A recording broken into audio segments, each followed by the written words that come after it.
till that happens, you're relieved of the responsibility of trying to figure out what's in their head.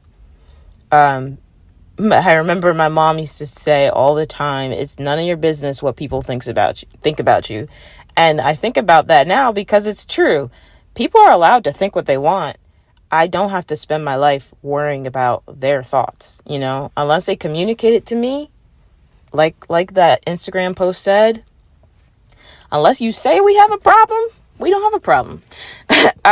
So the reason I'm talking about setting boundaries is because when we set boundaries, we take ownership of our behavior. We own what we will do in any given situation. And the truth is that we can always control our response, but we can't not control other people's actions. So by focusing on defining our boundaries and how we will respond if someone crosses them, we begin to start to develop a true sense of what we can actually control, and B, we start to focus on what actually matters to us. When you're not trying to prove yourself to somebody who's not willing to communicate with you. So if someone's crossing a boundary repeatedly, at some point it's because you're not enforcing the consequences that you set for when people cross that boundary.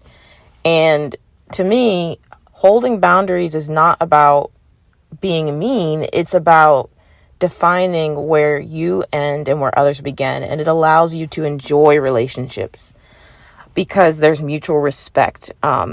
And when there are no boundaries, you end up with frustration, miscommunication, and chaos. And there really doesn't have to be this negative experience. For me, sometimes problems arise between people because I am allowing my boundary of being defined by what I assume others think be crossed. So if I think someone thinks I'm lazy or unreliable, and the truth is that it's really something I think about myself that I'm not addressing in myself, I'm avoiding the problem of addressing myself. And also I'm trying to prove myself to somebody who I really don't know what's going on in their head unless I ask. That's why boundaries are important. So if you want to redefine how you interact with people and communicate, it begins with listening and understanding yourself, with having preferences and opinions, and understanding. I saw this the other day, you're going to be the villain in someone's story. You're going to say no. You're going to say no because you have boundaries.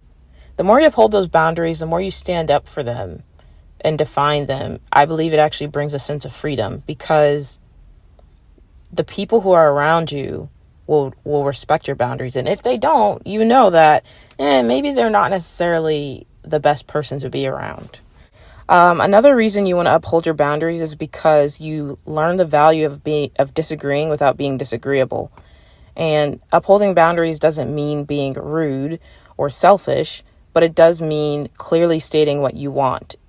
And it means that when you do come to moments where you disagree with others, instead of caving in because you want to avoid conflict, or avoiding because you want to avoid conflict, or immediately going to be combative, if you're regularly expressing and setting your boundaries, you may early on avoid setting up situations where people are crossing them. It's like I said earlier, how you behave is who you attract. How you treat yourself is how others will treat you. So if you regularly allow yourself to let people do things, say things, continue behaviors that you find inappropriate, then it's going to continue to happen. But as you set those guards up for yourself, then you begin to shape your world so that what's going on around you is not regularly letting people trespass on what you need. Also, I want to talk about how